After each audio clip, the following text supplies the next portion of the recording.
Bonsoir à tous. Avant tout, je voudrais m'excuser parce que ce soir, je ne pourrai pas parler normalement, vous comprenez. Je voudrais vous confier quelque chose.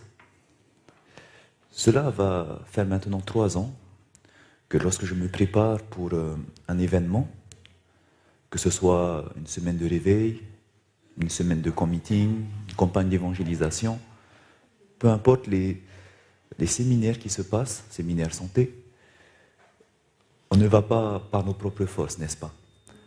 Et de même que dans le côté physique où cela demande une préparation, eh ben, Dieu m'a mis maintenant, depuis 3 ans, cette discipline de faire que j'applique avant chaque événement. Donc ça va faire maintenant la 7e fois que j'applique cela. Il s'agit simplement que pendant 40 jours, je vais faire en sorte que, au bout du 40e jour, je sois au top de ma forme. C'est-à-dire que je vais pratiquer un jeûne strict, où je mange que du cru, aucune chose cuite, aucune chose transformée. Et aussi, je vais me reposer comme il faut, dormir à des heures fixes, me lever très tôt le matin, faire de l'exercice physique, vraiment être discipliné dans les moindres détails. Et lorsque je fais ça, je sais que Dieu bénit mes efforts, car au moment où l'action est venue, Dieu peut m'utiliser pleinement avec toutes mes capacités physiques, mentales et spirituelles.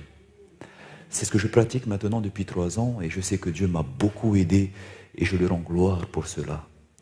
Parce que comme vous le savez, on veut donner le meilleur, comme il a été vu hier dans la méditation. Et c'est ce que je pratique depuis maintenant 3 ans. Mais voilà que cette semaine, en tout cas depuis hier avant-hier, il y a quelque chose qui est arrivé. C'est vrai qu'on arrive dans un endroit où le climat n'est pas le même, mais je n'ai pas l'habitude de prêcher avec une voix comme ça. Ça fait 8 ans que je prends la parole en public, que je prêche la parole de Dieu, et c'est ma première prédication avec une voix comme ça. Alors ça me fait tout bizarre. Et je dis, Seigneur, normalement, je dois être physiquement au top dans tous les domaines. Et pourquoi ça arrive? C'est vrai que je suis en forme, mais la voix n'y est pas. Alors je me dis, peut-être, il y a quelqu'un qui ne veut pas qu'on entende ces choses et qui essaie de faire taire ma voix. Je ne sais pas, Dieu seul le sait. Mais ce que je sais, c'est que l'Église a besoin urgemment de se réveiller. Nous l'avons vu depuis hier soir, n'est-ce pas? Que la fin des temps est proche et que Jésus veut que son épouse se prépare. Avant que nous puissions continuer ce soir avec ce 3e sujet de réveil, je voudrais inviter l'Assemblée à prier individuellement. Comme nous le faisons chaque soir, nous allons demander à Dieu de préparer nos cœurs, que son esprit nous touche, qu'il nous donne l'intelligence. Car il est vrai que ce que nous voyons, c'est de la nourriture solide, mais que lorsque nous demandons la sagesse et l'intelligence à Dieu, il nous la donne. Donc prions pour cela, et je voudrais vous demander également que vous puissiez prier pour moi, afin que Dieu puisse m'utiliser pleinement. Voilà. Donc ceux qui le veulent, vous pouvez vous mettre à genoux, sinon restons assis, comme vous le voulez. Et dès que vous avez fini, nous nous redressons. Prions Dieu.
Amen. Comme vous le savez, il y a eu un moment dans la vie de Jésus où il a ressenti un gros moment de tristesse. En effet, lors de ces derniers jours, avant d'aller sur la croix, eh bien, Jésus va pleurer. Il va regarder la ville de Jérusalem, il va pleurer sur elle.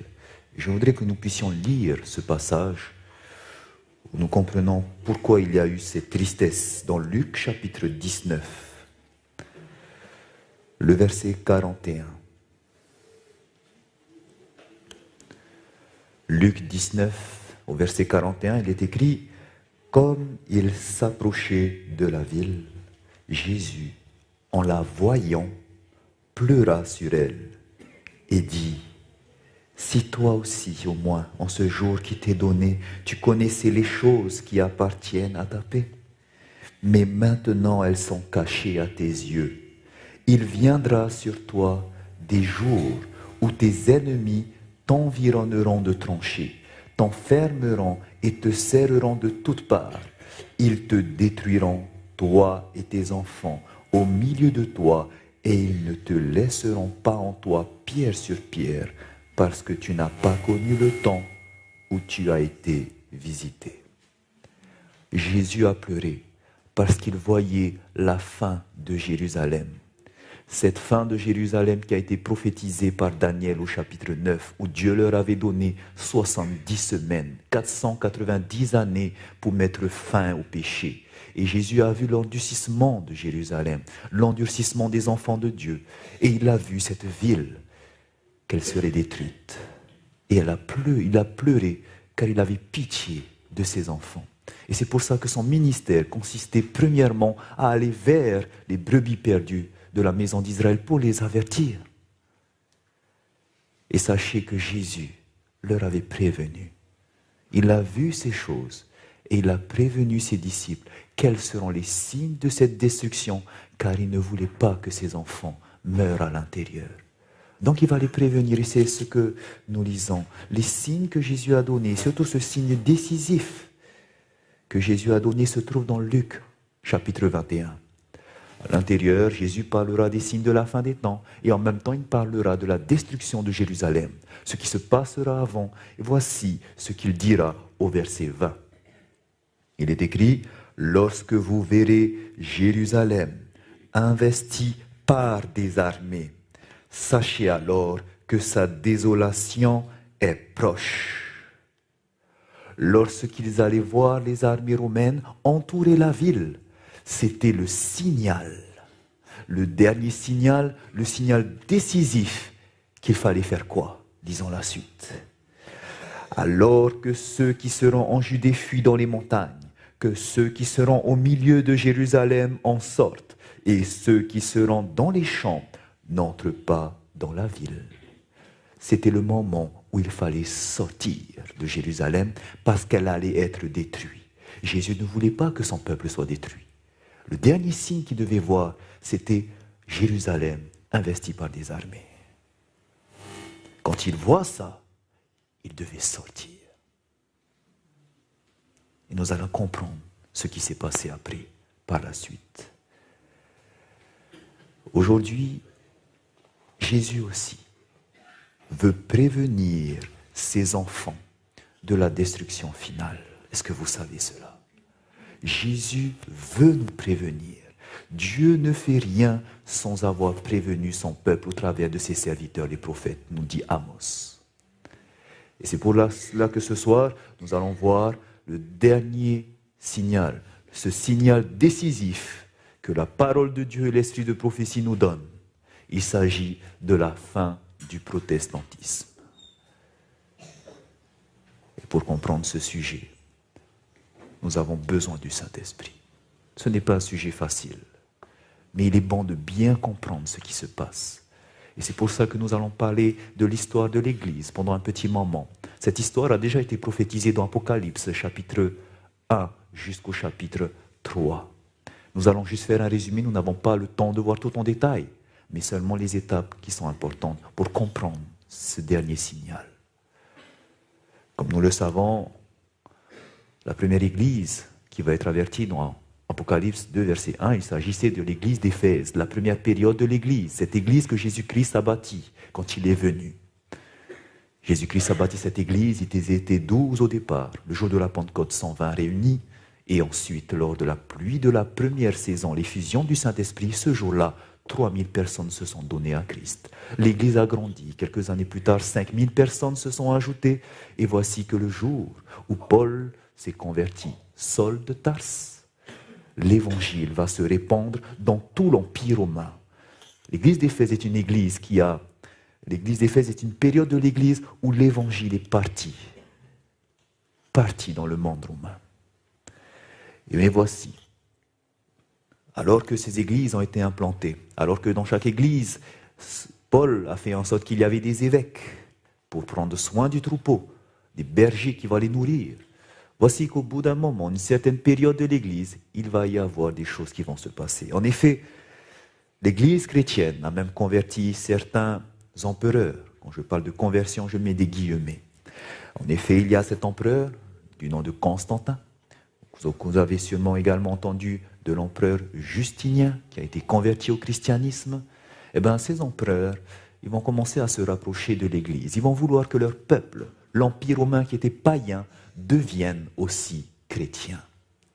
Et c'est pour cela que, par exemple, cet empereur Justinien va donner autorité à l'évêque de Rome.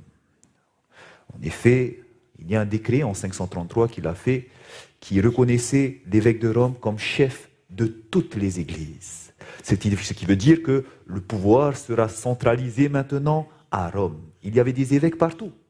Mais l'évêque de Rome, on va lui donner le pouvoir d'être le chef de toutes les églises. 5 ans plus tard, en 538, ce décret va être appliqué. Et c'est ce que nous avons vu hier lorsqu'il y aura le règne de la papauté.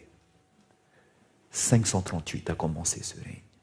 Mais le problème, c'est que lorsqu'il y aura cette confiance que l'Église et l'État, les empereurs vont avoir, cette union qu'ils vont faire, beaucoup de compromis vont entrer dans l'Église. Ces compromis seront faits pour pouvoir convertir la population païenne. L'Empire romain, on voudra qu'elle soit chrétienne. Et c'est à ce moment-là que, pour faciliter leur conversion, on va prendre des choses que les païens faisaient. Et pour leur dire que maintenant, vous allez garder les mêmes choses, mais vous allez juste changer votre mode d'adoration. Par exemple, le jour du repos va changer. Ils adoraient le dieu soleil pour la plupart. Et cette adoration se faisait le dimanche. Sunday, comme on dit, le jour d'adoration du soleil. Pour faciliter la conversion, on va dire, gardez votre jour d'adoration, le dimanche. Et c'est pour cela que, au travers de différentes phases de l'histoire de l'Église, on va changer le jour d'adoration du sabbat que les premiers chrétiens observaient, et on va le mettre au dimanche. Cela va se passer en 321 avec Constantin. 4 ans plus tard, l'Église aussi va le voter lors du concile de Laodicée. Qu'est-ce qui va se passer encore? Les païens qui adoraient les statues, les idoles, parce qu'ils avaient besoin de voir leur Dieu, on va leur dire, vous pouvez garder cela. Le culte des idoles va être inséré dans l'Église. Sauf que, les idoles qu'ils appelaient Jupiter, Isis, on changera leur nom. Par exemple, avant Jésus-Christ, vous avez ici Jupiter, le dieu Jupiter, qu'adoraient les Grecs. Quand il y aura ce mouvement, la statue de Jupiter, qui est toujours celle-là, on va juste lui donner un autre nom. Cette statue se trouve au musée du Vatican, et on va lui donner le nom de Pierre. Et c'est la statue de Saint-Pierre qui se trouve au Vatican, où les chrétiens viennent embrasser le pied, qui fait que ça brille maintenant. Mais c'est la statue de Jupiter, il a simplement été changé. On adore toujours les idoles. C'est plus facile pour les païens. Par exemple, avant, ils adoraient ce dieu qu'on appelait le Moscophore, avant Jésus-Christ, 570 avant Jésus-Christ. Le Moscophore, lorsqu'on va insérer le culte des idoles, ne sera plus appelé le Moscophore. Vous avez ici une représentation du Moscophore après Jésus-Christ, qu'on va appeler, plus tard, au VIe siècle, le bon pasteur. Parce que le bon berger, c'est qui? C'est Jésus. Mais vous avez ici le Moscophore, qui sera appelé le bon berger. Par exemple, avant Jésus-Christ, vous aviez les Égyptiens qui adoraient Isis, qui ont enfanté Horus. Eh bien, Isis et Horus, c'est toujours cette statue-là, mais sous différentes formes d'art, sauf qu'on ne va plus l'appeler Isis et Horus, mais ça sera Marie et l'enfant Jésus. Et on va mettre ces choses dans l'Église pour faciliter la conversion des païens, et eux, ça ne les dérangera pas. On va également introduire des traditions grecques, comme par exemple l'immortalité de l'âme, que lorsqu'une personne meurt, eh ben, elle va aller directement, si elle a fait du mal, en enfer, ou sinon directement au paradis. Et si elle a fait un peu de bien dans sa vie, elle ira purger sa peine dans un lieu qu'on va appeler le purgatoire. Et ces traditions-là vont enrichir l'Église, surtout la doctrine du purgatoire, parce qu'on leur dira aux chrétiens que si vous voulez que vos peines soient rapidement purgées dans le purgatoire, il va falloir donner de l'argent à l'Église, il va falloir prendre l'Eucharistie, il va falloir faire tant de prières, assister à la messe, et c'est comme ça que va entrer ce qu'on appelle le salut par les œuvres. On va payer, on va donner beaucoup d'argent à l'Église. Et parfois, on va même édicter ce qu'on appelle des indulgences qui permettra de payer en avance pour les prochains, pour les futurs péchés. Et même pour pouvoir délivrer d'autres personnes qui sont dans le purgatoire pour les faire sortir. Parce que l'âme, quand elle meurt, eh bien, elle va dans ces lieux, dans ce lieu-là. Voici toutes ces inventions qui vont entrer et qui vont enrichir l'Église. Pour leur faire peur, on dira que eh bien, les enfants, ils sont entachés du péché d'Adam. Donc pour éviter qu'ils meurent, on va vite les baptiser. On va commencer à baptiser des enfants, qui ne sont pas bibliques. Et qu'est-ce qu'on va faire pour faciliter cela? Eh bien, au lieu que le baptême, comme il se faisait par immersion, eh bien, on va le pratiquer maintenant par aspersion. Et également, eh bien, il faudra faire des œuvres. Il faudra donner de l'argent, prier, parce qu'il faut faire ça pour avoir la vie éternelle. Va entrer la doctrine du salut par les œuvres. Et si vous avez fait des bêtises dans votre vie, si vous avez commis des péchés, eh ben on va dire que dans l'Église, il y aura des médiateurs, des personnes vers qui vous allez vous diriger pour demander pardon, et c'est eux qui, devant le Père, vont vous pardonner. C'est ce qu'on va appeler les pères de l'Église. On va aller se confesser vers les pères de l'Église. Et voici ce qui va se passer. Des traditions seront emmenées. Et sachez que cela a déjà été prévu, que dans l'Église, des traditions vont venir. Cela a été prophétisé dans Actes chapitre 20. Paul l'a déjà dit. Il le savait que dans l'Église, il y aurait ces choses qui vont se passer. Dans Actes chapitre 20, verset 29, il est écrit « Je sais qu'il s'introduira parmi vous, c'est-à-dire dans l'Église, après mon départ, des loups cruels qui n'épargneront pas le troupeau, et qu'il s'élèvera du milieu de vous des hommes qui enseigneront des choses pernicieuses pour entraîner les disciples après eux. » Paul savait qu'il viendrait ce moment où il y aurait une apostasie dans l'Église. Cela s'est passé parce que même Daniel, 700 ans avant lui, avait aussi prophétisé que dans l'Église, il y aurait un système qui va venir pour changer la vérité. Il s'agissait de cette petite corne de Daniel chapitre 7. En effet, au chapitre 8, Daniel revoit cette petite corne qui va grandir et s'élever jusqu'aux cieux pour bafouer le sanctuaire. Et lorsqu'on parlera de cette corne qui va grandir, voici ce que le prophète Daniel dira dans Daniel chapitre 8, verset 12, que la corne jeta la vérité par terre. Un système politico-religieux qui va venir pour mettre la vérité par terre. Est-ce qu'elle va réussir à le faire? La parole de Dieu nous dit, et elle réussit dans ses entreprises. Un système qui a réussi à jeter la vérité par terre est arrivé. Et c'est pour cela que pendant toutes ces années, pendant plus de un temps, des temps et la moitié d'un temps, pendant plus de 1260 années, la vérité était complètement perdue. On a pu insérer les traditions à l'intérieur. Le problème, c'est qu'on ne pouvait pas retrouver ces choses parce que le peuple n'avait pas ce que vous avez la chance d'avoir. Ils n'avaient pas la parole de Dieu. L'imprimerie n'avait pas encore été inventée. Et ceux qui avaient la Bible, les manuscrits en tout cas, ils n'étaient pas dans la langue du peuple. Ils étaient écrits en latin que le peuple ne comprenait pas. Et c'est pour cela que même des exemplaires ont été enchaînés dans des châteaux, dans des monastères. On ne pouvait pas la lire. Et donc, les pères qui enseignaient le peuple pouvaient facilement insérer des traditions. Et c'est pour ça que cette vérité a été perdue pendant tout ce temps-là qu'on appelle le Moyen-Âge. Et maintenant, regardez ce qui va se passer. C'est que lorsque cette vérité a été perdue, la parole de Dieu prophétisera qu'il y aura un moment où la vérité va revenir. En effet, quand vous prenez dans Actes chapitre 3,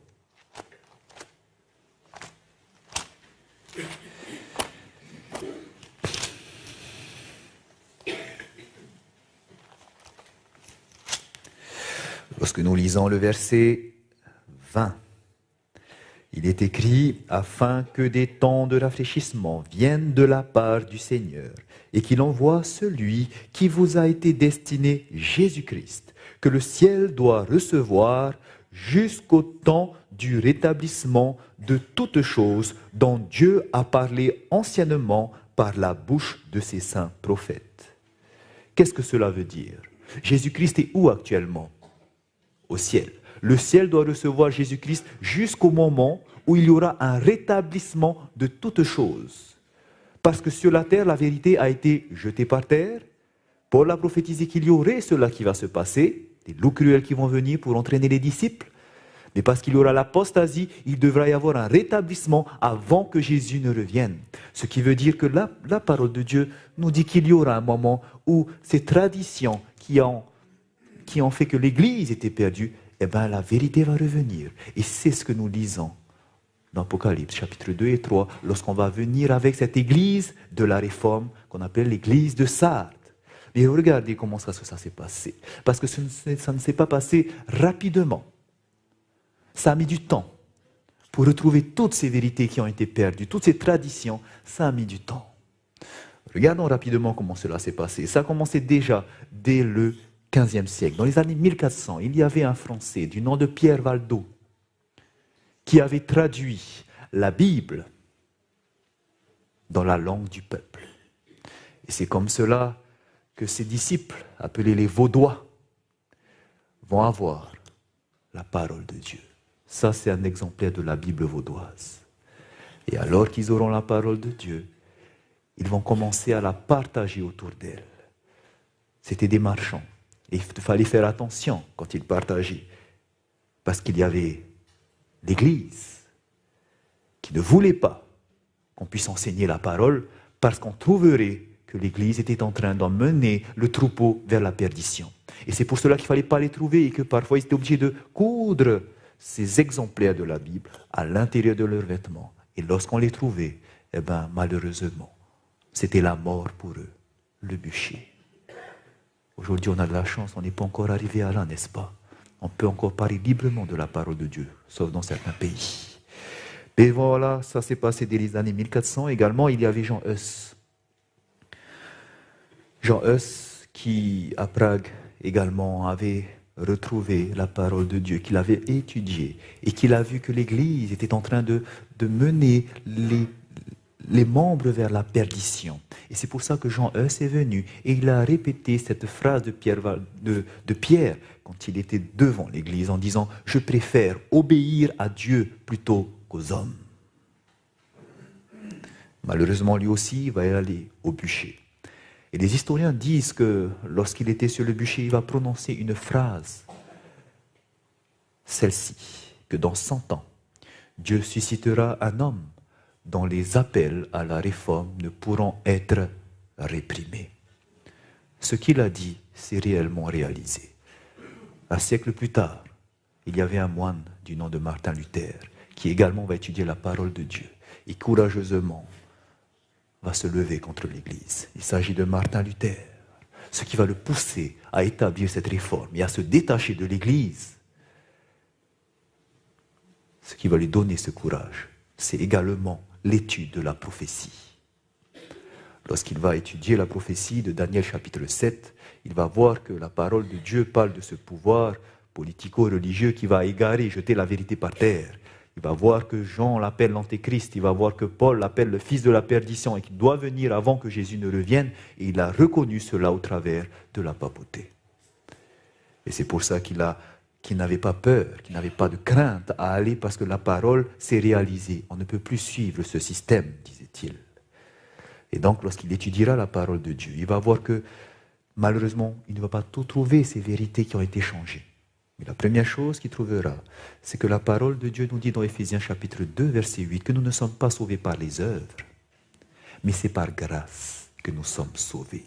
Au moyen de la foi, cela ne vient pas de nous, mais c'est un don de Dieu. Dieu nous sauve au travers du sang de Jésus-Christ. Mais ensuite, en nous, il crée le vouloir et le faire pour que nous puissions pratiquer les œuvres qu'il a préparées d'avance. Voici comment nous sommes sauvés. Au travers de la grâce premièrement, qui va ensuite produire des œuvres. C'est ce qu'il va retrouver. Et également, en étudiant la parole de Dieu, il va voir que ce que l'Église faisait lorsqu'il permettait aux adorateurs de se prosterner devant les idoles était une abomination devant les yeux de Dieu. En effet, dans la parole de Dieu, Dieu traite son peuple d'idolâtre, de prostituée lorsqu'il se tourne vers les idoles. Et également, la loi de Dieu nous dit dans Exode chapitre 20, verset 4, « Tu ne te feras point d'image taillée. » Le verset 5, « Tu ne te prosterneras point devant elle. » Et lorsqu'il a vu ces abominations dans l'Église, il n'avait pas peur de se lever et de dire qu'il ne faut pas se prosterner devant. Également, en parcourant la parole de Dieu, il ne va voir à aucun moment qu'il y a mentionné le mot purgatoire dans la Bible et que c'était une invention. C'est pour cela qu'il va écrire ces 95 thèses et poster cela sur la porte du temple de Wittenberg. Mais également, il va voir que dans la parole de Dieu, nous n'avons pas besoin de ces médiateurs terrestres. En effet, dans 1 Timothée chapitre 2, verset 5, la parole de Dieu nous dit « Car il y a un seul Dieu et un seul médiateur entre Dieu et les hommes, Jésus-Christ, homme. » C'est vers lui que nous devons aller si nous avons péché.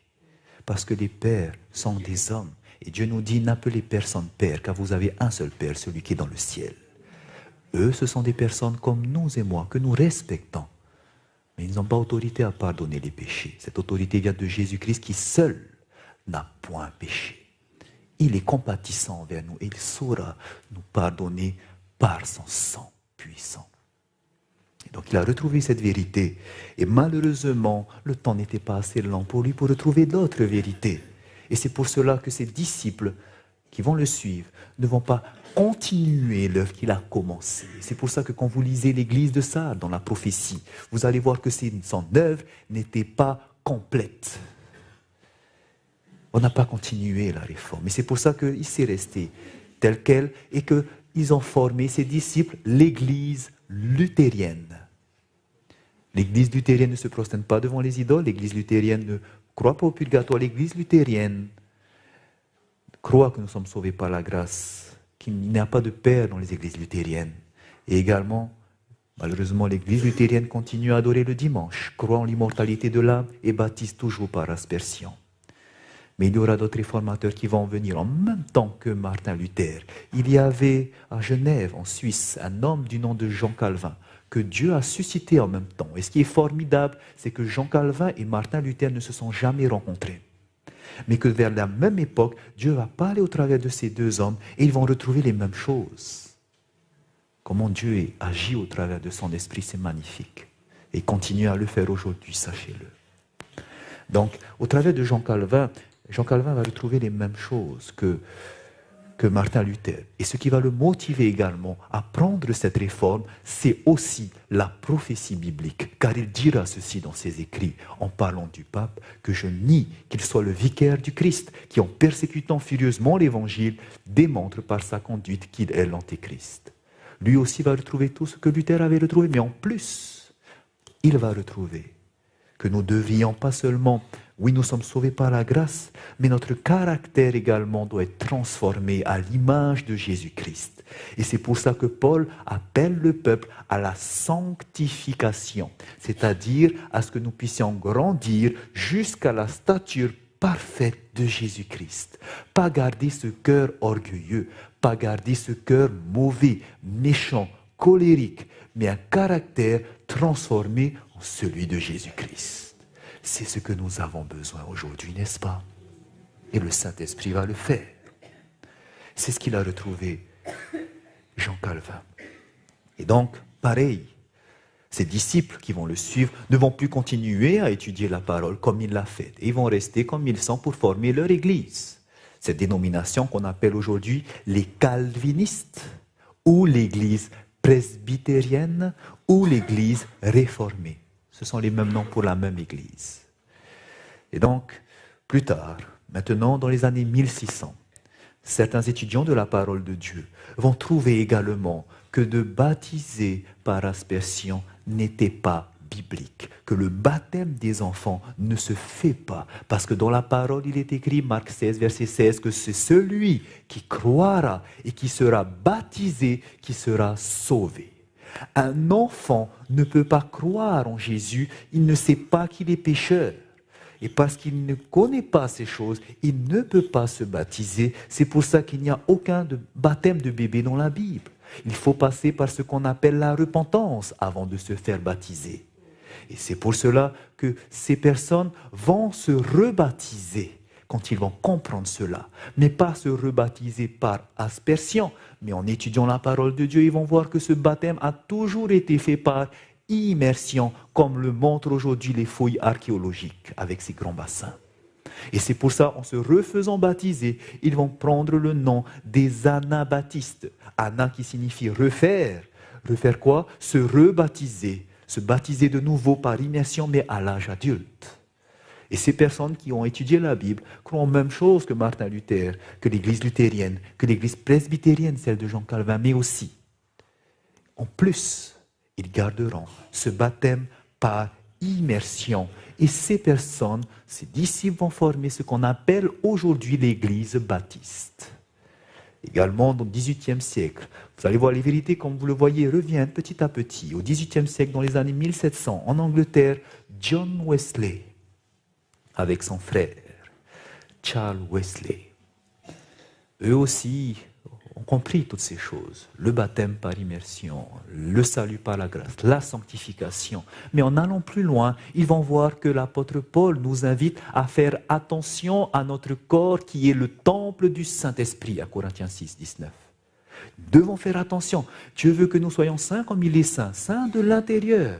Et c'est pour ça que ces personnes ne mangent pas également tout ce qui est impur, font attention à ne pas mettre d'alcool, tous ces produits nocifs pour la santé dans notre corps. Et avec son frère, ils vont également promouvoir cette réforme. Pourquoi? Pourquoi ils n'auront pas peur de faire cette réforme? Parce qu'eux aussi, grâce à la prophétie biblique, ils auront cette force d'y aller, parce que ça s'est réalisé. Ils diront par exemple, John Wesley, il est aussi, en parlant du pape, proprement dit, le fils de la perdition. Car il a causé la mort d'innombrables multitudes. Il est celui qui s'élève au-dessus de tout ce qu'on appelle Dieu ou de ce qu'on adore. Il est l'Antéchrist. Et donc, en connaissant la prophétie, ils sont partis, ils n'avaient pas peur. Ses disciples vont former l'Église méthodiste. Vous voyez donc que les églises qui se forment, ils viennent petit à petit parce qu'on retrouve une partie de la vérité, ils forment une église. Et on retrouve une partie de la vérité, ils forment une église. C'est pour cela que malheureusement ce n'est pas complet. Et comme le dit Dieu, ce que j'ai contre toi, c'est que tes œuvres ne sont pas parfaites. Et voilà, toujours continuons dans ce mouvement de réforme. Au 19e siècle, il y avait cet Américain du nom de William Miller. William Miller, baptiste.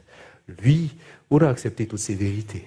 Il connaît ces choses sur les Vaudois, qu'il faut garder l'enseignement de la parole de Dieu, qu'il faudra mieux obéir à Dieu plutôt qu'à l'homme, comme le disait Jean Hus, qu'il faudrait également que nous sommes également sauvés par la grâce seule, et que également il nous faut être sanctifiés, transformés à l'image de Jésus-Christ. Il connaît le baptême par immersion comme les anabaptistes. Il connaît qu'il faut faire attention à notre corps, qui doit être saint. Et également, ce qu'il étudiera en plus, cet homme, c'est qu'il étudiera les signes de la fin des temps. Et il verra que nous sommes arrivés à une période critique qui a été prophétisée, le temps du retour de Jésus. Et c'est pour cela qu'en étudiant cela, il découvrira une vérité, que Jésus devrait revenir à une date, celle de 1844, la fin des 2300 soirs et matins prophétisés dans Daniel chapitre 8, verset 14, où il est dit « De 1300 soirs et matins, et le sanctuaire sera purifié. » Purifié par quoi? Eh bien, par le feu, comme le dit Pierre dans 2 Pierre chapitre 3. Le feu va purifier cette terre lors de l'avènement de Jésus. Et il pensait que c'était le jour de son retour, car en effet, la fin des 2300 soirs et matins arrivait à terme, le 22 octobre 1844. Et donc il prophétisait cela, et il y a eu un grand mouvement à cette époque, car ce n'était pas seulement lui, mais partout dans le monde, on prophétisait cela. Aux États-Unis, ce mouvement s'appelait le mouvement millérite. Et ce mouvement qui s'est étalé dans le monde a pris le nom de mouvement adventiste. Car ils croyaient en l'avènement de Jésus. Et ils venaient de différentes dénominations, luthériens, presbytériens, méthodistes. Ils croyaient que Jésus allait revenir. Et en étudiant la parole de Dieu, ils savaient qu'au retour de Jésus, il y aurait une résurrection des morts. Et c'est là qu'ils ont compris que les morts n'étaient pas au ciel quand ils meurent. Ils ne vont pas en enfer, ils ne vont pas au purgatoire. Pourquoi? Parce qu'on nous dit que quand Jésus revient, tous ceux qui sont dans les sépulcres entendront sa voix et ressusciteront. Les uns pour la vie, les autres pour la mort. Où est-ce qu'ils ont entendu la voix? Ils étaient dans le sépulcre. Ce qui veut dire que quand ils meurent, ils sont sur terre. Et quand ils étudient la parole de Dieu dans Ecclésiaste, ce que Jésus a dit au sujet de la mort, ils sont en train de dormir. Ils vont comprendre que la mort est un sommeil. Et cette vérité est venue seulement à partir des années 1840. Et c'est ce que croient tous ceux qui sont issus de ce mouvement adventiste, comme les témoins de Jéhovah par exemple. Et donc, vous voyez que ces vérités sont revenues petit à petit. Et c'est pour ça que ça a formé toutes ces dénominations qui sont sorties de l'Église. Et ces dénominations, eh ben, les voici toutes. En gros, les principales, des dénominations. Et quel était le point commun? Le point commun entre toutes ces dénominations, qu'est-ce qui a fait qu'ils sont sortis? Qu'est-ce qui leur a donné le courage de le faire? Si vous regardez bien, tous croyaient en une chose. Premièrement, c'est qu'ils croyaient en la parole de Dieu et qu'ils voulaient l'étudier pour retrouver de nouvelles vérités. Mais deuxièmement, ce qui a donné la force à ce mouvement, c'était la parole prophétique. Parce qu'ils croyaient que le système, l'Église mère, était dans l'apostasie. Ils trouvaient le besoin de s'en séparer et de former leur dénomination. Et donc, tous ont pour point commun l'étude de la prophétie de l'Antéchrist. Il faut sortir.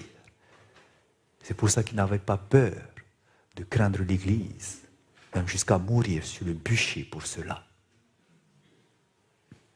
Vous vous souvenez ce que je vous disais hier soir? Il faut comprendre d'où est-ce qu'on vient, pourquoi nous croyons. Et la prophétie nous montre que nous ne pouvons pas nous tromper parce que tout ce que Dieu a écrit, c'est réalisé. Et c'est pour ça que nous aussi, au travers de la prophétie, nous pouvons être fortifiés, comme l'ont été ces réformateurs. Donc, frères et sœurs, sachez que lorsque ce mouvement de la réforme est venu, il y a quelqu'un qui n'était pas content, n'est-ce pas? Satan n'était pas content. Et c'est pour cela qu'il va tout faire pour contrer cette réforme. Et c'est alors que dans l'histoire de l'Église est arrivé ce qu'on appelle la contre-réforme. Nous avons étudié hier une partie de cela. Comment est-ce que l'Église va faire pour contrer la réforme? Il va susciter des intellectuels, des personnes intelligentes, parce qu'ils ne vont plus utiliser maintenant la force. Pourquoi? Parce que la prophétie nous dit dans Daniel chapitre 7 qu'il va persécuter les saints, ce système. Et s'il continue à persécuter, ça va prouver que c'était bien eux. Mais non, ils ne vont plus utiliser la force pour cela. Et maintenant, ils vont utiliser la ruse au travers de leur intelligence. Changer la parole de Dieu. Regardez comment est-ce qu'ils ont fait. Nous avons vu comment est-ce qu'il en fait dans toute la chrétienté. Les protestants étaient entourés d'ennemis formidables. Les premiers triomphes de la réforme passée, Rome rassemblait de nouvelles forces dans l'espoir de l'écraser. C'est alors que se fonda l'ordre des Jésuites, le défenseur de la papauté, le moins scrupuleux, le plus puissant et le plus cruel. Les Jésuites vont intervenir, ces intellectuels, pour venir ramener les protestants vers les catholiques. Cet ordre a été fondé par Ignace de Loyola en 1534. Nous avons vu ce qui s'est passé. Il sort de la compagnie, il se nomme également Compagnie ou Société de Jésus. Juste une petite remarque. Sachez que même dans l'Église, aujourd'hui, il y a des enseignements qui viennent de Ignace de Loyola. Faites attention lorsque vous entendez parler de prière contemplative. Je ne sais pas si c'est arrivé ici. Ce sont des enseignements qui viennent de lui. Ils sont rusés. Prière contemplative, exercice spirituel, où il faut réciter des phrases, il faut faire le vide en soi. Si vous avez entendu ces choses-là, lâchez, ça vient de l'ennemi. Il y a beaucoup de choses qui sont introduites dans l'Église, parce qu'ils sont intelligents. Mais soyez toujours basés sur la parole de Dieu, à la loi et au témoignage. Si on ne parle pas ainsi, il n'y aura pas d'aurore pour le peuple. Toujours sur la parole. Vérifiez toutes choses, comme les Béréens. Donc, regardez, comment est-ce qu'ils vont le faire? Au travers des Jésuites, comment est-ce qu'ils vont faire pour amener les protestants? Ils ne vont pas utiliser la force, comme nous le disons, mais ils vont utiliser leur intelligence. Et parmi ces Jésuites, il y avait ce Jésuite du nom de Francisco Ribera. Et voici la ruse qu'il va trouver. On nous dit ceci. En 1590, Ribera publia un commentaire sur l'Apocalypse pour contrer l'interprétation qui prévalait parmi les protestants. Laquelle interprétation identifiait la papauté à qui? À l'Antéchrist. C'est ce que nous avons vu. Tous les protestants, les réformateurs, croyaient que l'Antéchrist, c'était la papauté. Cette bête qui sort de la mer, vous vous souvenez? Oui. Qu'est-ce qu'il va faire? Ribera appliqua toute l'Apocalypse, sauf les premiers chapitres, à la fin des temps, plutôt qu'à l'histoire de l'Église. Donc l'Antichrist, qui va venir au chapitre 13, devait être un seul personnage unique qui serait reçu par les Juifs et qui rebâtirait Jérusalem dans le futur. Comment est-ce qu'il va le faire cela? Regardez. Ribera niait que l'Antichrist scripturaire protestant de 2 Thessaloniciens 2 soit assis dans l'Église de Dieu, tel que l'affirmaient Augustin, Jérôme, Luther et de nombreux réformistes. Il établit un antéchrist infidèle en dehors de l'Église, alors que Paul a dit qu'il viendra où? Parmi vous. Il va les mettre en dehors de l'Église. Il viendra plus tard dans le futur pour reconstruire Jérusalem. Où est-ce qu'il va aller chercher cette idée? Dans la prophétie. De même qu'ils utilisaient la prophétie pour combattre, eh bien, il va prendre la prophétie. Il va prendre la prophétie de Daniel chapitre 9, que normalement, en tant qu'adventiste du 7e jour, vous devez maîtriser, la comprendre, surtout. Cette prophétie qui annonçait la venue de loin du Messie, du Christ, la date de son arrivée. En effet, Daniel, chapitre 9, versets 26 à 27, voici ce que vous lisez. Après les 62 semaines, un oint sera retranché et il n'aura pas de successeur. Le peuple d'un chef qui viendra détruire la ville et le sanctuaire et sa fin arrivera comme par une inondation. Il est arrêté que les dévastations dureront jusqu'au terme de la guerre. Il fera une solide alliance avec plusieurs pour une semaine et durant la moitié de la semaine, il fera cesser le sacrifice et l'offrande. Le dévastateur commettra les choses les plus abominables jusqu'à ce que la ruine et ce qui a été résolu fondent sur le dévastateur. Nous n'avons pas le temps d'aller en précision dessus, de voir exactement cette prophétie, mais retenez l'essentiel. Cette prophétie, quand Dieu va l'écrire, il ne va pas utiliser, parce que c'est une prophétie qui est importante, n'est-ce pas? Il annonce le moment où Jésus va venir, le verset précédent nous dit. Et c'est pour cela que quand Dieu veut souligner quelque chose dans la parole de Dieu, il n'a pas aujourd'hui, comme on peut le faire, un stabilo. Il n'a pas, comme on peut le faire, mettre en caractère gras. Mais il utilise une figure de style qu'on appelle la forme chiastique, qui vient de qui? La lettre X. c'est une figure de style qui pointe que quelque chose est important. Comme le livre d'Apocalypse, vous vous souvenez? Il est écrit en forme chiastique, c'est le seul livre. Donc dans Daniel chapitre 9, vous avez une forme chiastique à l'intérieur, parce que là on annonce la venue de Jésus. C'est important. Donc quand on lit ces versets-là, il ne faut pas le lire de façon linéaire, mais il faut le lire de façon croisée. Ce qui veut dire que ce qui est en vert, par exemple, quand vous le lisez, après les 62 semaines, un oint sera retranché et il n'aura pas de successeur. On parle de qui? On parle de loin, du Messie, qui va venir après les 62 semaines. 62 semaines après que la parole qui a dit que Jérusalem sera rebâtie va être annoncée en 457 avant Jésus-Christ. Donc il va venir à cette date-là, 62 semaines après. Mais après, de qui on parle? Du peuple d'un chef qui va venir pour détruire la ville et le sanctuaire. Et sa fin arrivera comme une inondation. Il est arrêté que les dévastations dureront jusqu'au terme de la guerre. La ville qui sera détruite, c'est Jérusalem qui doit être détruite, que Jésus avait prophétisé. Vous vous souvenez? Ok. Mais maintenant, quand vous lisez la suite, il fera une solide alliance. De qui est-ce qu'on parle? Si vous lisez de façon linéaire, eh ben pour vous, ça serait le peuple d'un chef. Celui qui va venir détruire la ville. Mais ce n'est pas lui qui va faire la solide alliance. Parce qu'il faut le lire en forme chiastique. En d'autres termes, celui qui va faire la solide alliance, c'est celui qui vient avant. C'est loin qui va faire la solide alliance. Avec plusieurs, pour une semaine. Et durant la moitié de la semaine, il fera cesser le sacrifice et l'offrande. Le dévastateur maintenant, on repart sur le dévastateur. À partir de là, commettra les choses les plus abominables jusqu'à ce que la ruine, ce qui a été résolu, fonde sur le dévastateur. Et cette prophétie-là, les étudiants connaissaient comment l'interpréter.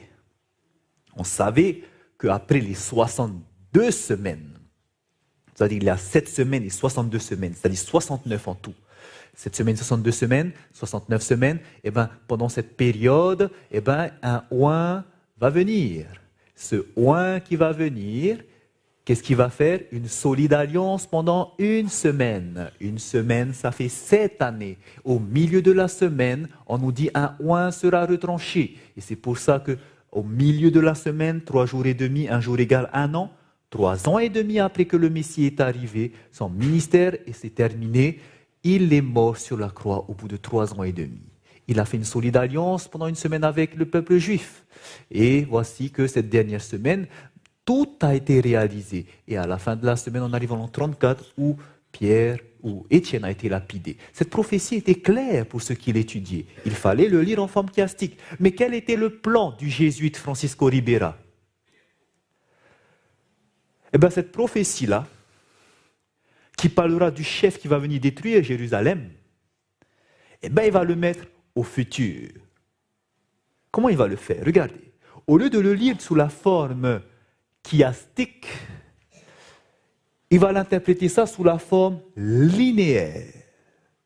En d'autres termes, oui, il y aura le chef qui va venir, qui va détruire la ville, qui va commettre des choses abominables, mais ce même chef va faire une solide alliance. Cet ennemi vient de l'extérieur, pas de l'intérieur. C'est lui l'antéchrist. Il va faire une solide alliance de 7 années, une semaine. Au milieu de la semaine, il va faire cesser les sacrifices. C'est lui qui, comme Paul le dit dans 2 Thessaloniciens 2, va s'asseoir dans le temple de Dieu, à se proclamer lui-même Dieu. C'est lui le fils de la perdition qui va venir, dans le futur. Donc cette solide alliance d'une semaine, que l'ennemi va le venir faire, il ne va pas le faire quand Jésus va venir. Il va le faire, mais dans le futur. Ce qui veut dire que les 62 semaines qui terminent ici, 69 semaines, cette semaine 62, eh bien, avec la dernière semaine, c'est comme si on prend un élastique et qu'on le met dans le futur. Et on dit, lui, celui qui va accomplir ça, c'est l'antéchrist. Ce qui veut dire que l'antéchrist n'est pas encore venu. On ne peut pas dire que l'antéchrist, c'est la papauté, puisqu'il doit venir de l'extérieur. Voici comment ont été interprétées les prophéties, frères et sœurs. Et c'est pour ça qu'on ne peut pas étudier la parole de Dieu sans avoir la prophétie, parce que sinon vous serez autant perdus que beaucoup aujourd'hui le sont. C'est pour ça que la parole de Dieu est une lampe. 2 Pierre 1, verset 19.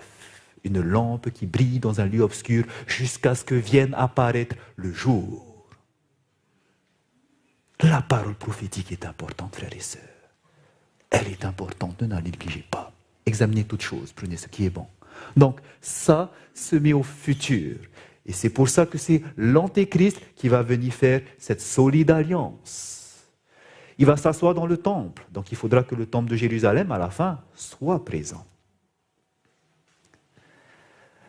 Donc, ce raisonnement que Francisco Ribera, ce jésuite, a mis en place, eh bien, ça va être inséré maintenant, vous savez où? Dans les églises protestantes. Au travers, premièrement, de John Nelson Darby. C'est une des personnes qui va semer ça dans l'église protestante. Lorsqu'il va écrire ses commentaires, il va écrire que cela doit se passer dans le futur. Cet antéchrist doit venir à la fin. Il n'est pas dans l'église, mais il vient de l'extérieur. Et à la fin des temps, il va faire une solide alliance avec les Juifs.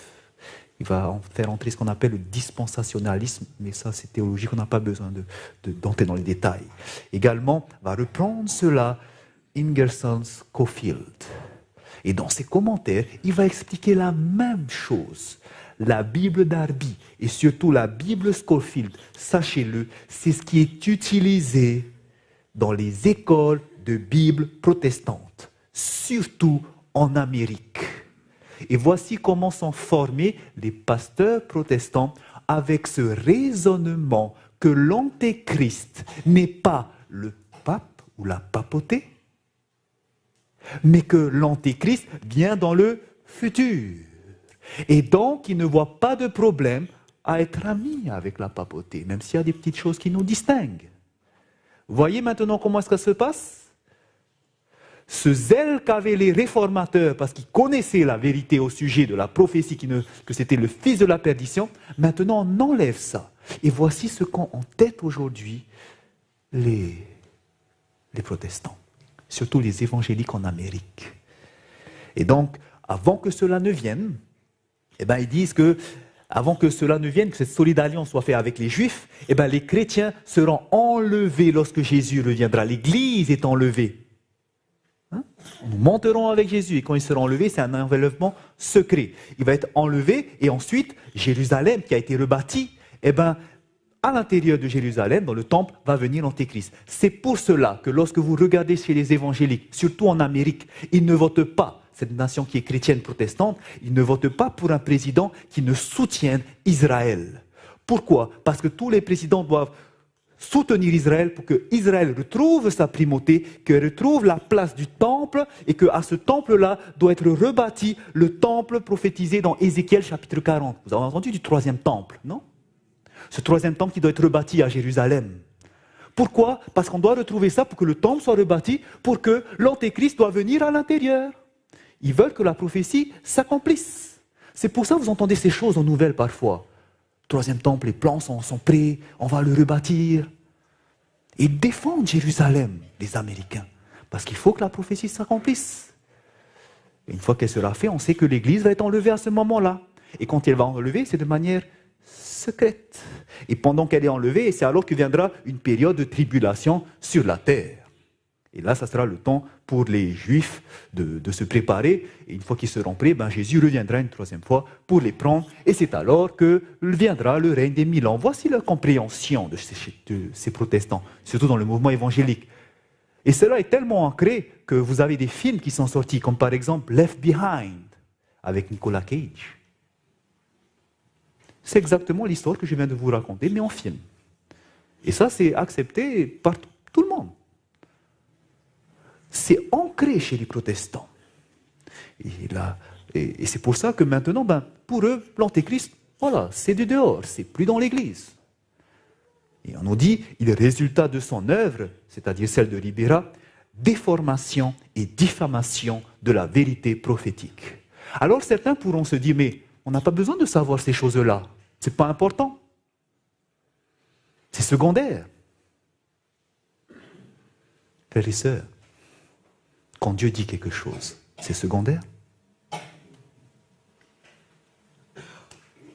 Regardez bien ce qui va se passer à cause de ça. Comprenez ce qui s'est passé à cause de ça.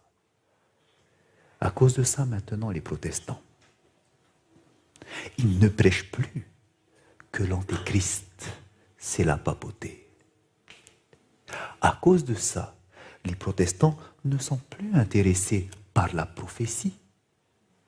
À cause de ça, les protestants ne se disent pas protester contre l'Église catholique. Mais aujourd'hui, la définition du protestantisme, regardez sur Internet, ce n'est pas protester, mais c'est protestamentaire.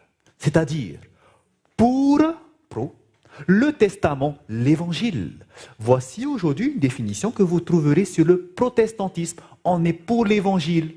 On n'est pas contre, on ne proteste pas, on n'est pas contre l'Église catholique. Non, c'est plus ça.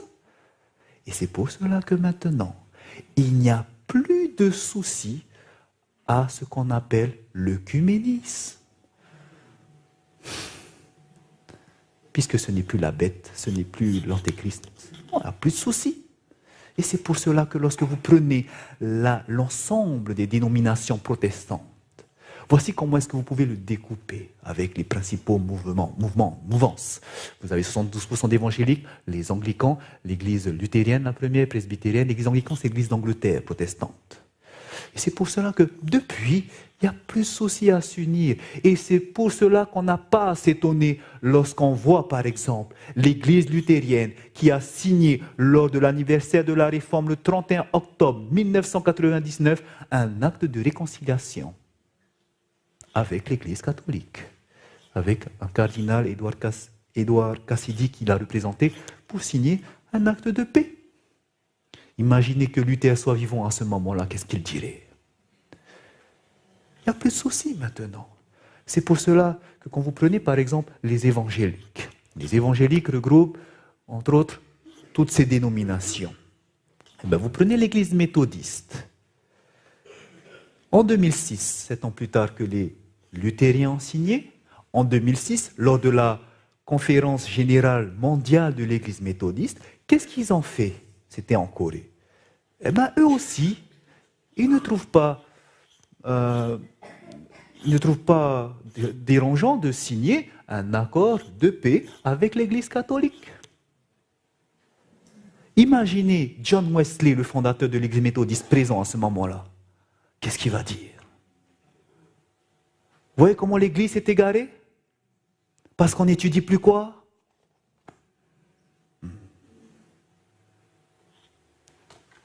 Et c'est pour cela que même l'Église d'Angleterre protestante, l'Église anglicane, a son siège, le Lambeth Palace.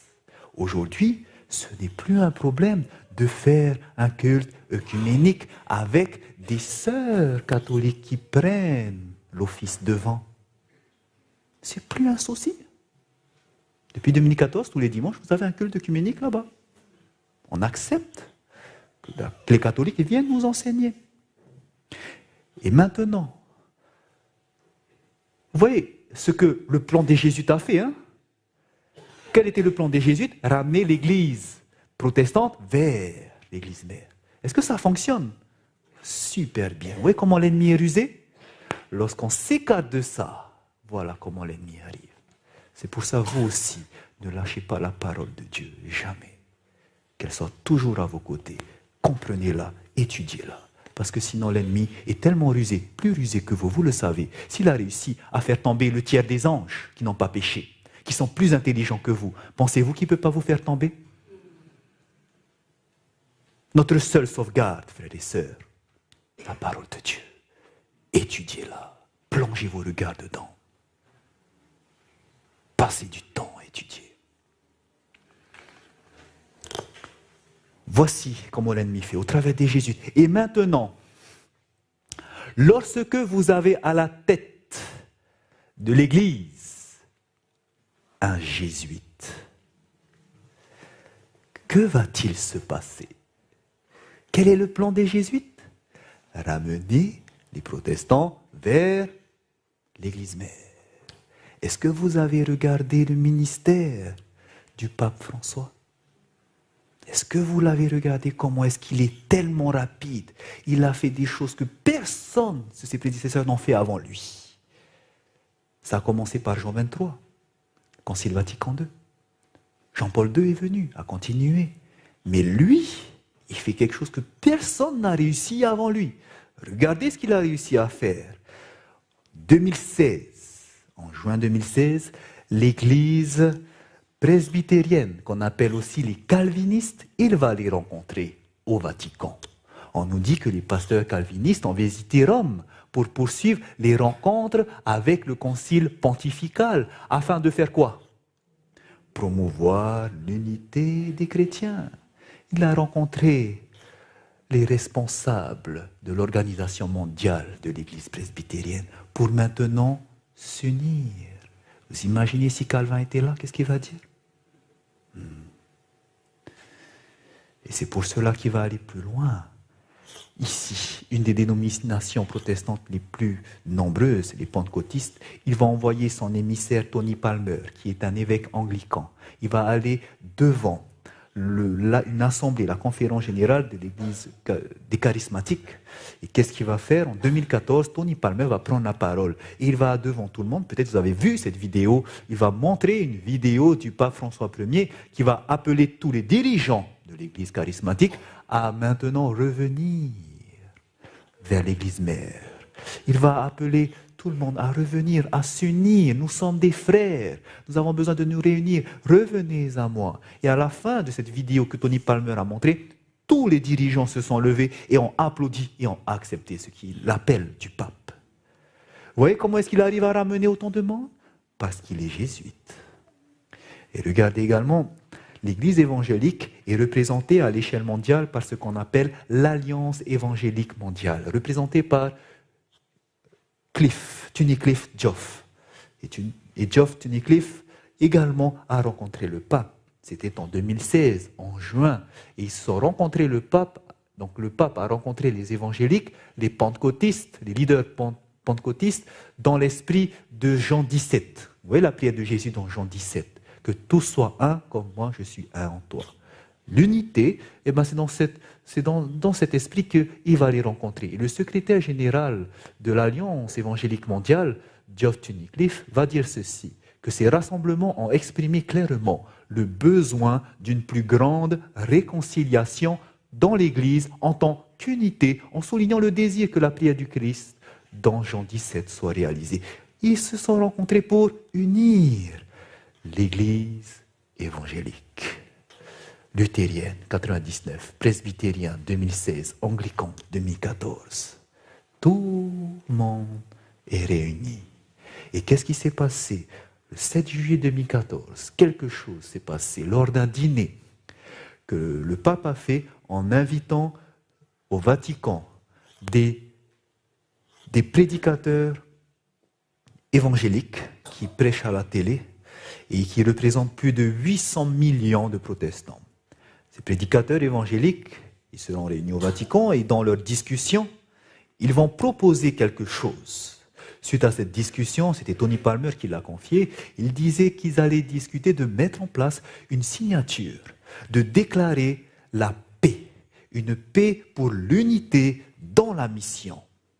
Et ils vont décider de signer cet acte de réconciliation de paix lors du 500e anniversaire de la Réforme, c'est-à-dire 3 ans plus tard, le 31 octobre 2017. On va signer pour dire, maintenant c'est terminé, on est tous unis. Et vous savez que cet événement-là, tout a été fait pour que ça arrive à son succès. Pour qu'il n'y ait plus maintenant de séparation entre l'Église protestante et l'Église catholique. En effet, bien avant les préparatifs, en mai 2016, le président du Conseil de l'Église évangélique d'Allemagne dira en 2017, le 500e de la Réforme devrait constituer un événement profondément œcuménique, européen et international. Toutes les nations, on va faire cet œcuménisme chez le protestantisme. Il nous dit ceci, que grâce à cette différence notable avec les autres commémorations des siècles passés, nous envoyons un signal de réconciliation et souhaitons prendre un nouveau départ. Et ils ont annoncé pendant toute l'année, du 31 octobre 2016 au 31 octobre 2017, dans plus de 60, dans toute la région où il y a eu la réforme, en Europe, ils sont partis 36 heures y passer dans une ville pour dire il y aura ce grand anniversaire de la réforme où on va tous se réconcilier. Et cela s'est pas seulement fait en Europe, mais dans 70 pays dans le monde. Et le jour J est arrivé, 31 octobre 2017. Qu'est-ce qui s'est passé? Regardez ce que nous dit cet article. 31 octobre 2017. Catholiques et protestants, leurs leaders s'unissent maintenant pour marquer le début d'une nouvelle réforme, de la réforme. Quelle réforme? Plus maintenant on se réforme pour se séparer.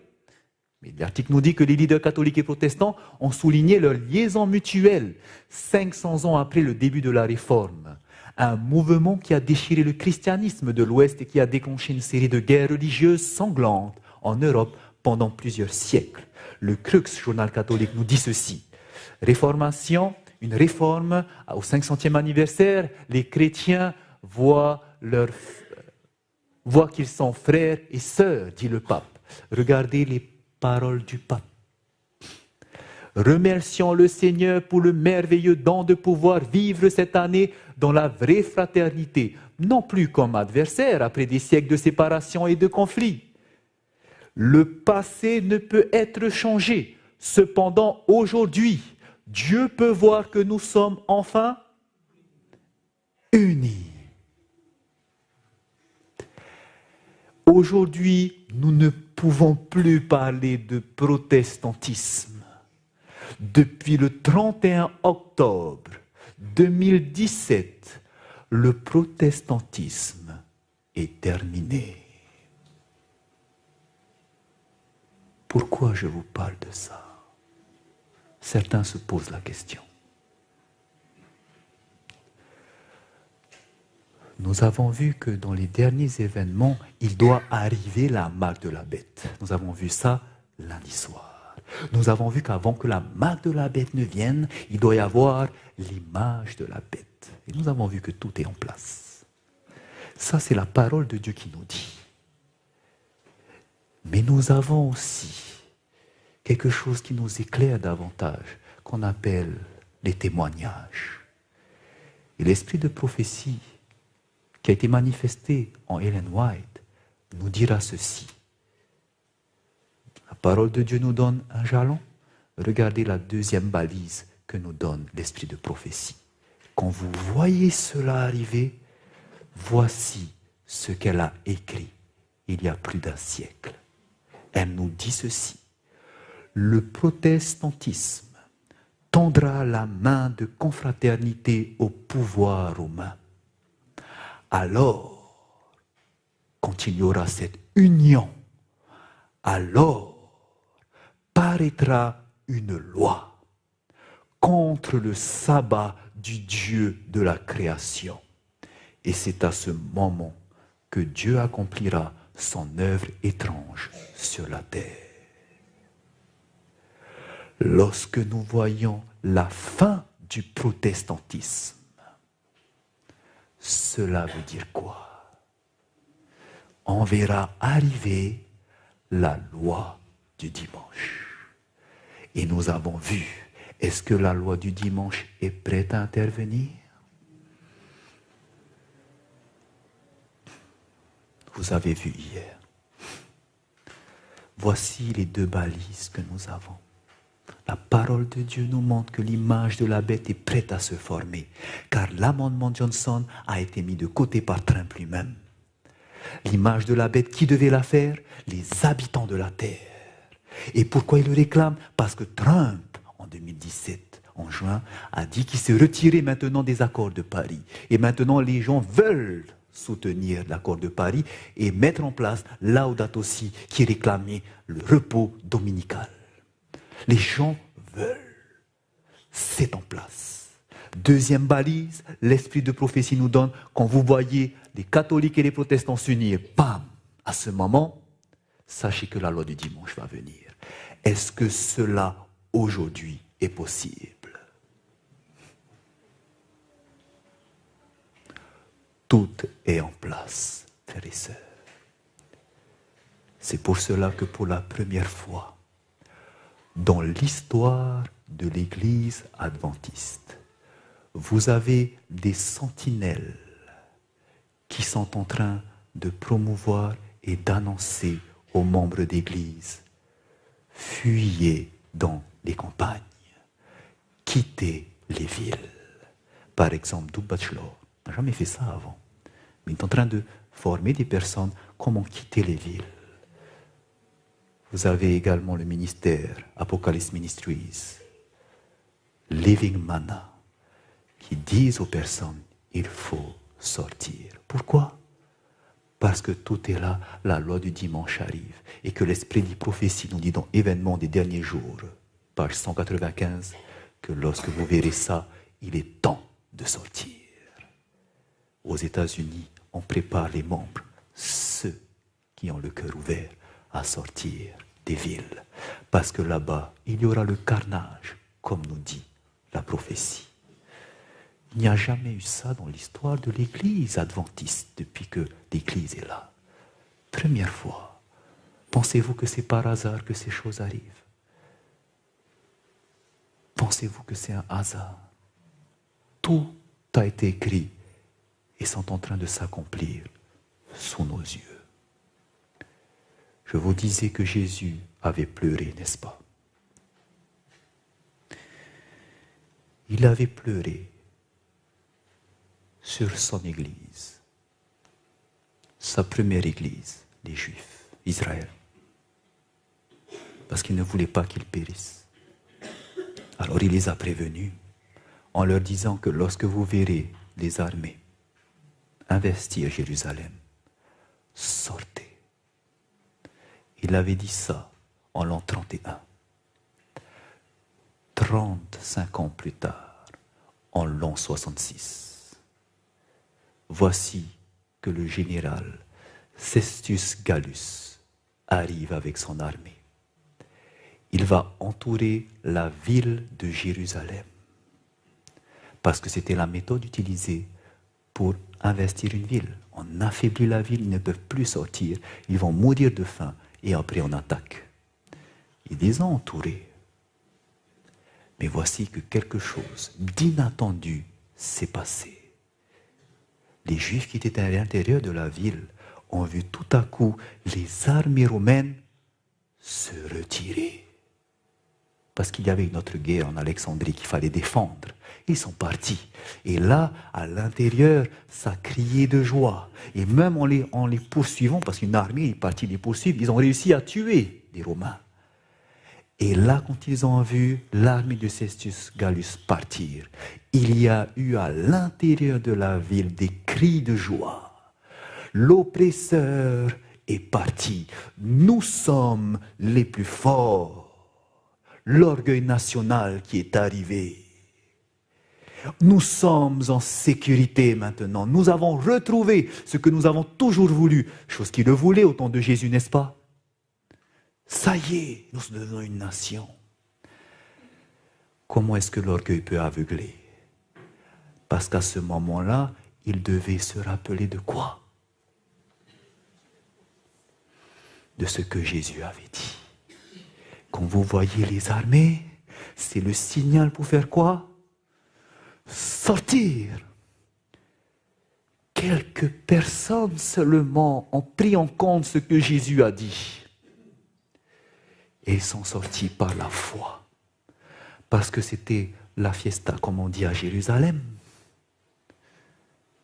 Mais ils sont sortis par la foi. Et ceux qui sont restés, on a continué à vivre notre vie de tous les jours. Mais voilà que 3 ans et demi plus tard, en l'an 70, Titus est revenu achever le travail. Une fois qu'il a investi l'armée, une fois que l'armée a investi la ville, il ne pouvait plus sortir. Et à l'intérieur, parce qu'on mourait de faim, les pires abominations ont été commises. Les historiens nous parlent de cannibalisme, où on mangeait les plus faibles, où même des enfants ont été mangés. Et C'est pour ça que Jésus a pleuré, même quand il portait sa croix, alors que les femmes de Jérusalem priaient, pleuraient sur lui. Il avait un regard de pitié sur elles, parce qu'il avait vu ces atrocités. C'est pour ça que Jésus avait pleuré quand il a vu ces choses. Il les avait prévenus, mais ils n'ont pas écouté. Ils ne pouvaient plus rien faire. Pourquoi je vous parle de ça, frères et sœurs? Pourquoi je vous parle de la destruction des Juifs? Prenez votre Bible dans 1 Corinthiens, chapitre 10.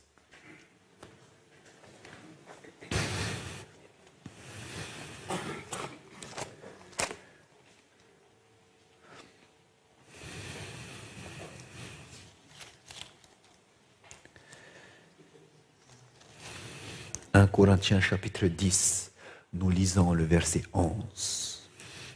En parlant d'Israël, regardez ce qu'il est écrit. Que ces choses leur sont arrivées pour servir d'exemple, et elles ont été écrites pour notre instruction à nous qui sommes parvenus à la fin des siècles. Les choses qui se sont passées sur Israël, ce sont des choses pour nous instruire, nous qui sommes arrivés quand?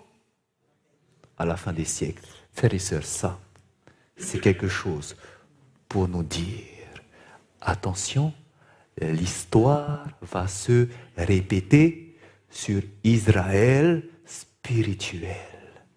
Et maintenant, comprenez ce qui s'est passé.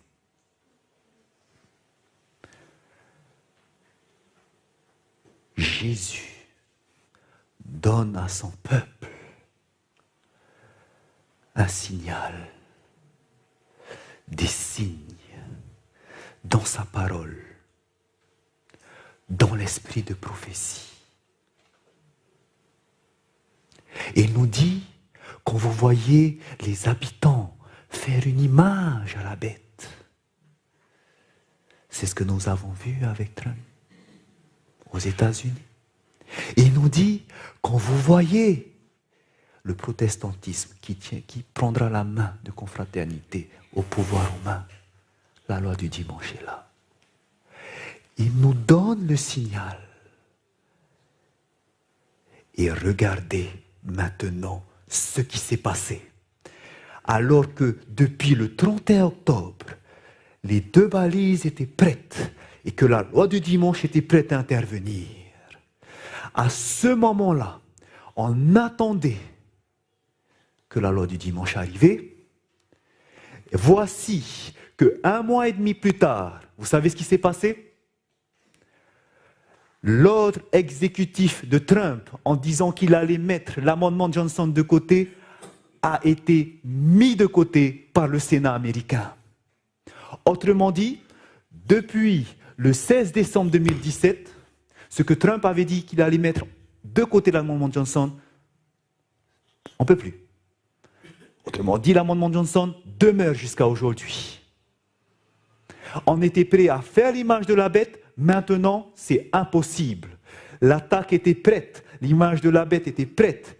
Le protestantisme s'est uni, la loi du dimanche était prête, mais parce que Trump s'est retiré, le Sénat a retiré son ordre exécutif, maintenant les armées se sont retirées.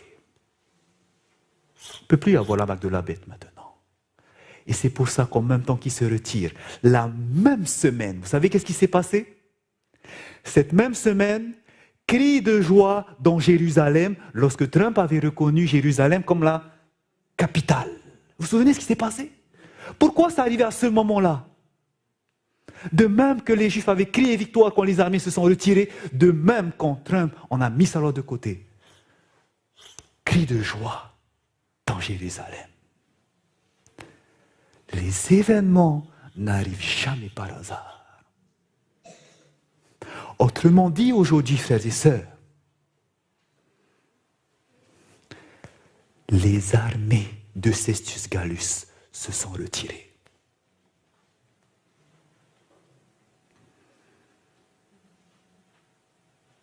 Ça veut dire quoi alors? Que faut-il faire? Sortir de la ville sortir de Jérusalem. Ça veut dire que ton cœur, que ce ne soit pas Sodome qui est à l'intérieur, que tu puisses laisser ton cœur à Jésus-Christ. Il est temps d'aller vers les montagnes, la montagne de Sion, où se trouve l'Éternel. Il est temps de laisser ce monde et de revenir, parce que à partir d'aujourd'hui, nous savons que quand la loi du dimanche va venir, elle va surprendre beaucoup de personnes. Et c'est pour ça qu'aujourd'hui, Dieu est en train d'avertir son peuple. Préparez-vous, préparez-vous, préparez-vous. Et que Dieu est bon car il permet que même en Calédonie, dans le Pacifique, son peuple puisse être averti. Aujourd'hui aussi, Jésus est en train de pleurer. Parce qu'il sait que même ici, des enfants ne prendront pas au sérieux les appels qu'il les adresse. On aura beau dire, aujourd'hui peut-être, il y a des personnes qui seront contentes d'entendre ces choses. Mais Jésus a dit que quand la graine est semée, il y a là différentes terres. Les personnes porteront du fruit, mais d'autres, ils retourneront dans leur vie de tous les jours. Et on continuera encore à regarder ces choses mauvaises qui détruisent notre cerveau. On continuera encore à écouter ces choses mauvaises qui détruisent notre relation avec Dieu. On continuera encore à souiller notre corps qui est le temple de Dieu. Notre cerveau sera tellement brouillé qu'on n'aime plus étudier la parole de Dieu. On continuera encore à fréquenter tout ce qui ne doit pas être fréquentable. On continuera encore à vivre dans ces péchés, à vivre cette pornographie, à vivre dans la fornication, rapport sexuel avant le mariage. On ne prendra pas au sérieux alors que Jésus est venu pour vous avertir. Aujourd'hui, donnez votre cœur à Jésus-Christ. Donnez-vous tous en entier. Laissez ces choses de ce monde, il ne vous donnera pas la vie éternelle. Tout est fait aujourd'hui pour vous éloigner de Dieu. Satan est le prince de ce monde, le prince de l'air, comme le dit Jésus. Et la parole de Dieu nous dit dans Apocalypse 12, verset 9, qu'il séduit toute la terre. Et que même les élus, nous dit Jésus, seront séduits. Frères et sœurs, aujourd'hui, Dieu appelle son peuple à se repentir de ses péchés, à laisser ce monde de côté et à se donner entièrement à lui, car la fin arrive.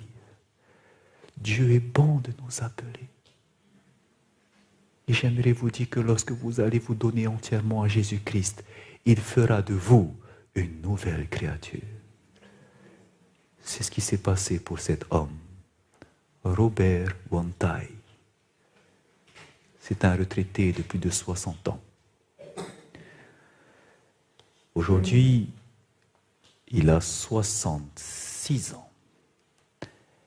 Et sa vie, je peux vous dire, c'était tout autour de l'argent. Alors, depuis que sa retraite, ça fait plus d'une vingtaine d'années qu'il passe sa vie dans les combats de coqs. Peu importe où ces combats se faisaient, parce qu'il y avait des grosses mises qui se faisaient. Il préparait ses coqs et dans toute la Polynésie, il voyageait. Il payait son billet pour aller dans les îles Marquises, aux Australes. Partout où il y avait des combats, il faisait que ça. C'était sa vie, l'argent. Il ne pouvait pas s'empêcher. Toutes ces discussions tournaient autour de cela. Mais voilà qu'un jour, il va rencontrer un pasteur qui faisait du colportage. Et Robert Wantai, qui fréquentait l'église protestante, va lui poser la question. Pourquoi vous vous gardez le samedi et pas le dimanche? Ce pasteur colporteur lui dira, je n'ai pas le temps de t'expliquer ça aujourd'hui, mais je te propose de suivre des études bibliques. Alors ce pasteur va m'appeler pour me demander si j'étais disposé à le faire. J'ai dit, il n'y a pas de souci, pasteur, je peux y aller. Je peux vous dire que cet homme, on n'a pas parlé du sabbat. Ce n'était pas le but. Le sabbat, ça vient après. D'abord, il faut lui parler de Jésus. Et lorsqu'il a compris cela, que lorsque Jésus est venu, il a tout quitté. Il a quitté l'adoration au ciel, les demeures célestes, pour venir s'incarner et naître, pas dans un hôpital, pas dans un hôtel, mais dans un endroit qui pue, dans une étable, dans une mangeoire. Pourquoi il a fait ça? Il a vécu une vie sans péché, pour toi et moi, parce qu'il devait être l'agneau sans défaut. Sa relation avec son Père était tellement intense qu'il avait horreur de péché. Et c'est pour cela qu'au moment où il devait aller sur la croix, à Gethsémane, lorsqu'il a été fait pécher, il a souffert une souffrance mentale telle que nous ne pouvons pas connaître. Frères et sœurs, tout ça il l'a fait pour nous. Il a tout laissé pour toi et moi. Quand Robert a compris cela, il a compris ce que Jésus a fait pour lui. Il a compris que Jésus était le Créateur, notre Créateur, qui a créé même les animaux. Je peux vous dire qu'il a tout laissé. Il ne voulait plus faire de mal à la création de Dieu. C'est fini avec les combats de coq. Et aujourd'hui, il est devenu un disciple fervent de Jésus-Christ. Je peux vous dire que partout où il y a des constructions d'églises, il est sur le chantier. Peu importe l'endroit en Polynésie, il se déplace. Il a un petit jardin chez lui. Qu'est-ce qu'il fait? Il a tout nettoyé, il a planté 100 papayers. C'est un tout petit jardin. 100 papayers, tout ça, ces papayers, c'est pour emmener à l'hôpital pour les malades. Une autre créature, parce qu'il a donné son cœur à Jésus-Christ en entier. Et c'est ce que Dieu vous propose également aujourd'hui. Vous ne pouvez aller de l'avant sans Jésus. Mais par contre, il vous demande, lâche ce monde. Laisse ce monde là où il est. Regarde à Christ. Il y a la vie éternelle qui arrive. Nous sommes sur le point de rentrer à la maison. Aujourd'hui est le jour du salut. Et aujourd'hui, le Seigneur nous appelle à nous tourner pleinement vers lui. Si nous avons déjà quitté ce monde, Jésus nous dit, ne retourne pas de ce monde. Et il nous dit, persévère, continue, va plus loin dans ta relation avec Christ, va plus loin dans tout ce que tu fais. Et Dieu nous utilisera pour terminer son œuvre, même si on pense que c'est impossible. Car avec Dieu, tout est possible, même en Calédonie. Frères et sœurs, que le Seigneur puisse nous bénir, qu'il puisse continuer à faire ce réveil et surtout à nous réformer. Amen. Nous allons terminer par la prière. Je voudrais que pour cela, nous prions individuellement. Priez pour 1 minute et je terminerai par une prière. Cette prière que vous allez faire, vous priez pour que Dieu puisse prendre votre cœur si vous le voulez. Si vous ne voulez pas, ne priez pas, parce qu'il ne fera pas. Et si vous le voulez, dites à Dieu, prends tout mon cœur. Je te donne toutes mes affections. Change mon cœur. Demandez cela à Dieu, parce que nous avons besoin aujourd'hui. Nous en avons grandement besoin. L'Église a besoin de ça. Donc nous allons faire cette prière individuelle 1 minute. Et ensuite, alors que nous resterons tête inclinée, je terminerai par une prière pour nous tous. D'accord? Voilà. Prions individuellement.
Éternel notre Dieu, aujourd'hui tu vois tes enfants, le cœur humilié, contrit, parce que nous reconnaissons que nous n'avons peut-être pas agi comme tu le voulais. Seigneur, nous voulons te remercier car tu nous rappelles à l'ordre. Tu nous montres encore que ce soir, que les armées se sont retirées et que c'est le moment que notre cœur lâche prise ce monde de perdition. Tu nous appelles à tourner les regards vers Jésus-Christ, notre souverain sacrificateur. Éternel, nous voulons te présenter nos cœurs, que tu puisses le prendre. Change-nous, donne-nous de nouvelles motivations, crée en nous de nouvelles intentions. Enlève, Seigneur, toutes ces passions mauvaises que nous avons en nous. Aide-nous à t'aimer. Aide-nous à aimer la parole. Aide-nous à aimer ce temps de communion avec toi. Aide-nous, Seigneur, à te rechercher constamment. Oh oui, Père, parmi nous, il y a des personnes qui ne l'ont peut-être jamais fait entièrement. Et je te prie pour elles, afin que tu puisses les aider à voir qu'en faisant ce pas, ce sera le meilleur pour eux. Éternel, s'ils ont des inquiétudes, parle-les et dis-leur que tu es ce Père aimant qui les portera et qui les protégera. Je te prie pour ceux qui ont commencé déjà depuis longtemps ce chemin avec toi. S'il te plaît, ne permets pas que leur orgueil voile, Seigneur, leur péché. Mais aide-les également à voir les moindres petits défauts de caractère qu'ils ont, afin de les soumettre à toi. Éternel, purifie-nous, modèle-nous à ton image, que nous puissions refléter le caractère de Jésus. Nous avons besoin de toi. Ton Église, Seigneur, a besoin de toi. Fais grâce à ton peuple. Et c'est notre prière que nous voulons t'adresser. Dans le nom puissant et merveilleux de Jésus-Christ. Amen.